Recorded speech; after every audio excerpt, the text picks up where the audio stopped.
Alhamdulillah, segala puji dan syukur kita ucapkan atas segala nikmat yang Allah berikan kepada kita. Allah setiap hari menghindarkan kita dari sekian banyak masalah. Hanya karena kita nggak ngerti, bukan berarti nikmat itu nggak ada. Seringkali kita terhindar, makanya kita nggak tahu.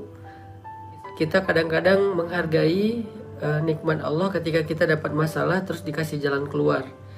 Tapi tanpa kita sadari sebetulnya ada nikmat yang lebih banyak yang Allah kasih ke kita setiap hari, yaitu dihindarkan dari masalah. Bukan hanya diberikan jalan keluar dari masalah, tapi dihindarkan dari masalah. Ini nikmat lebih gede lagi nih. Sehingga kita perlu setiap hari belajar mengingat dan merenungkan betapa baiknya Allah sama kita dan betapa hari itu kita mendapatkan banyak kemudahan itu semata-mata karena rahmat dari Allah Subhanahu wa taala. Misalnya hari ini teman-teman coba sebelum tidur nanti teman-teman ingat lagi kira-kira hari ini udah dapat kemudahan apa aja dalam hidup. Mulai dari bangun tidur tadi pagi, kemudian berangkat kerja, berangkat kuliah, berangkat sekolah atau beraktivitas, sampai kembali ke rumah saat ini, udah berapa banyak kebaikan-kebaikan dan kemudahan yang kita dapatkan. Itu semuanya nikmat dari Allah. Sehingga sangat pantas jika kita menutup hari kita di malam hari sebelum tidur dengan kalimat Alhamdulillah, segala puji bagi Allah Subhanahu wa taala. Karena hidup kita penuh dengan kebaikan dari Allah. Kalau enggak, kita enggak bakalan bisa mendapatkan kemudahan-kemudahan seperti saat ini. Malam ini kita akan melanjutkan pembahasan tentang Al-Malik, salah satu di antara Asmaullahil Husna, yaitu Al-Malik. Lalu kira-kira apa makna dari kata Malik ini? Malik ini memiliki makna yang pertama adalah yang memiliki. Yang kedua adalah yang berkuasa. Tetapi khusus untuk Allah, kalimat Malik atau Malik atau Malik itu mengandung semua makna kekuasaan. Jadi Allah itu tidak relatif. Ada orang yang punya sesuatu tetapi dia tidak berkuasa. Ada yang berkuasa terhadap sesuatu tapi tidak memiliki. Maka itulah relativitas dari kata Malik apabila dilekatkan kepada makhluk. Berbeda dengan kata Malik yang dilekatkan kepada Allah sebagai nama-nama Allah. Makanya Allah punya nama Malik itu punya cakupan makna yang jauh lebih luas. Dia nggak relatif seperti kepada manusia, tetapi Allah itu absolut. Sehingga dari sini kita dapat sebuah pelajaran bahwa kepemilikan manusia itu sifatnya relatif. Kekuasaan manusia itu sifatnya relatif. Ada orang yang punya sesuatu tetapi tidak bisa ngapa-ngapain. Ada orang yang bisa ngapa-ngapain dengan sesuatu tetapi dia nggak memiliki. Lalu pelajaran iman apa yang kita dapatkan dari poin pertama ini? Dari poin ketika kita memahami makna Malik kepada makhluk dan Malik kepada Allah. Apa poin pelajaran iman yang kita dapat dari sini? Dari poin pertama ini, pelajaran iman yang kita dapat teman-teman adalah bahwa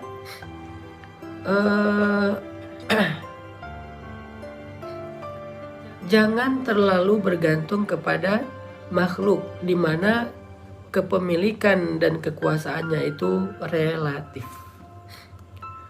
Kita belajar untuk bergantung kepada Allah yang kepemilikan dan kekuasaannya itu absolut. Sehingga kalau kita mau bergantung teman-teman, kalau kita mau berserah, kalau kita mau berpasrah, di sini pelajaran imannya cobalah bergantung yang paling tinggi itu kepada Allah Subhanahu wa taala.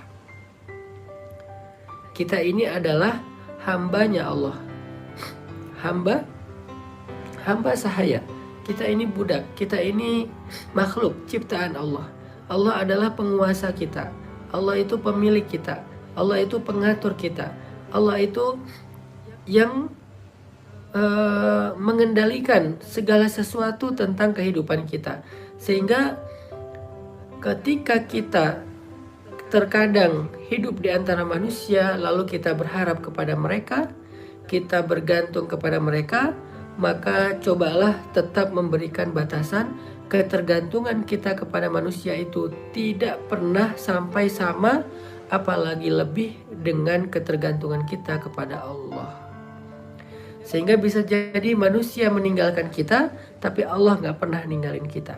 Bisa jadi manusia mengabaikan kita, Allah selalu peduli kepada kita. Bisa jadi manusia gak mampu untuk menolong kita, tetapi Allah Maha Kuasa atas segala sesuatu dalam menyelesaikan masalah kita. Ini adalah poin pertama dari kata Malik, Maha Kuasa, Maha Memiliki, yang mengatur, dan seterusnya. Sehingga dengan demikian teman-teman nanti akan ketika dalam keadaan dalam keadaan lemah, dalam keadaan galau, dalam keadaan bimbang, dalam keadaan bingung, dalam keadaan kayak hampir putus asa gitu, maka teman-teman coba baca kalimat ini, Allahumma malikal mulk tu'til mulka man tasha wa tanzi'ul mulka mimman tasha wa tu'izzu man tasha wa tudhillu man tasha biyadikal khair innaka ala kulli syai'in qadir. Ini kita belajar gimana ya tentang diri kita sendiri yang kadang-kadang kita ngerasa kayak terganggu oleh perilaku orang lain kepada kita. Seolah-olah kalau orang ingin menjatuhkan kita, kita akan benar-benar jatuh. Seolah-olah kalau orang lain menghinakan kita, kita akan benar-benar hina. Padahal enggak, semua itu di tangan Allah. Allah ala kulli syai'in qadir. Allah Maha Kuasa, Allah bisa ngapain aja. Jadi orang tuh nggak bisa menjatuhkan kita, menghinakan kita tuh nggak bisa, karena orang itu nggak berkuasa, dia relatif. Allah yang bisa menghinakan dan merendahkan seseorang. Terus kenapa ada orang yang dicelakai oleh manusia terus dia celaka? Ya kemungkinannya dua. Kemungkinan pertama adalah itu adalah sebagai ujian untuk mengangkat derajat dia. Kemungkinan kedua adalah itu karena dia sendiri juga tidak mau caper ke Allah. Dia tuh nggak percaya sama kebesaran Allah, sehingga ya Allah nggak terlibat dalam masalah dia. Coba kalau dia caper ke Allah, coba kalau dia koneksinya itu ke langit, coba kalau dia pakai iman, coba kalau dia memperbaiki amal solehnya dengan ya tadi cari perhatian, caper-caperan kepada Allah. Allah nggak akan ngebiarin kok dia dihinakan atau direndahkan, nggak dibiarin sama Allah. Dan kalau Allah nggak membiarkan seseorang dihina atau direndahkan oleh makhluknya, maka nggak ada satupun yang bisa melakukan itu kepada dia. Ini cara Allah memuliakan siapa yang dia kehendaki. Itu makna wa tu'izzu man tasya wa tudhillu man tasya. Karena di tangan Allah lah mulk. Biyadikal mulk, biyadikal khair. Di tangan Allah lah kekuasaan. Terus kalau mau dapetin mulk dan izzah, mulk itu kekuasaan, izzah itu kemuliaan, gimana caranya? Caper-caperanlah kepada yang ala kulli syai'in qadir, yang absolut. Caper-caperanlah kepada malikal mulk, pemilik segala kekuasaan dan kerajaan. Caper-caperlah kepada biyadikal khair, yang di tangannya ada segala kebaikan. Caper-caperlah kepada dia. Siapa dia? Allah. Gimana cara caper kepada dia? Mulai dengan istighfar dan taubat. Lanjutkan dengan melakukan kewajiban-kewajiban. Lalu tambahkan dengan yang sunnah-sunnah. Lalu tambahkan dengan membantu orang lain. Lalu tambahkan dengan mengambil peran dalam dakwah. Itu Allah perhatian banget. Bukankah Allah mengatakan innallaha yuhibbut tawwabin? Allah suka, Allah mencintai hamba-hamba yang bertaubat. Bukan hanya Allah perhatian sama dia, bahkan Allah mencintai dia. Setelah Allah mencintai dia, Allah gak mungkin ngebiarin hamba yang dia cintai itu disakiti oleh orang lain. Gak mungkin. Sama kayak kita mencintai manusia, mencintai pasangan, mencintai anak.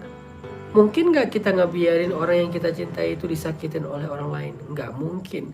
Jangankan disakitin secara fisik, disentil aja dengan ucapan kita gak mungkin ngebiarin. Kita akan ngebela habis-habisan karena kita mencintai dia. Dan Allah itu lebih daripada kita dalam memperlakukan hamba-hambanya. Begitulah cara Allah mengangkat derajat seseorang jika Allah berkehendak. Meskipun manusia berkali-kali ingin menjatuhkannya, begitu juga kita. Itu poin malam ini yang kita bisa belajar teman-teman ya, dari kata-kata Malikal Mulk, pemilik segala kekuasaan atau kerajaan, dari nama Allah Al-Malik. Jadi kita belajar satu hal aja dulu malam ini, belajar iman. Kita percaya bahwa segala kerajaan, kekuasaan, kemuliaan, kehinaan, jabatan, karir, itu semuanya di tangan Allah secara absolut. Karena kekuasaan dan kemuliaan itu ada di tangan Allah, maka yuk kita sama-sama bergantung kepada Allah dengan cara caper-caperan kepada Allah SWT. Salah satu bentuk caper kita kepada Allah yang tadi saya sampaikan adalah Allah itu perhatian banget sama orang yang bertaubat atau istighfar. Maka yuk kita banyakin istighfar dan taubat.